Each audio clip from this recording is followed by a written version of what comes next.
Avtotransportlarga ekologik stikerlarni berish tartibi belgilandi.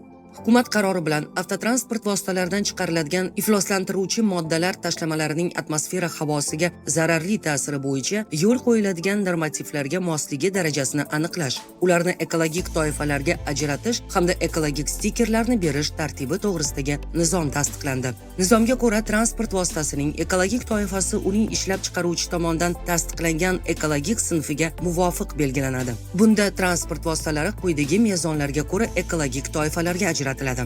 Benzin, siqilgan va suyultirilgan gaz yoqilg'isi bilan harakatlanuvchi, Euro 2 va undan yuqori ekologik sinfga kiruvchi transport vositalari toza ekologik toifaga, Euro 0 va Euro 1 ekologik sinfiga kiruvchi transport vositalari o'rta ekologik toifaga, dizel yoqilg'i turi bilan harakatlanuvchi, Euro 4 va undan yuqori ekologik sinfiga kiruvchi transport vositalari toza ekologik toifaga, Euro 3 ekologik sinfiga kiruvchi transport vositalari o'rta ekologik toifaga, Euro 0, Euro 1 va Euro 2 ekologik sinfiga kiruvchi transport vositalari zararli ekologik toifaga, gibrid avtomobillar, muqobil yoqilg'i turlarida harakatlanuvchi transport vositalari hamda ishlab chiqarilganiga 3 yildan oshmagan transport vositalari toza ekologik toifaga. Transport vositalarini ro'yxatga olish va qayta ro'yxatga olish jarayonida ularning toifalariga mos ravishda yashil, sariq yoki qizil rangli ekologik stikerlar davlat yo'l harakati xavfsizligi bo'linmalarida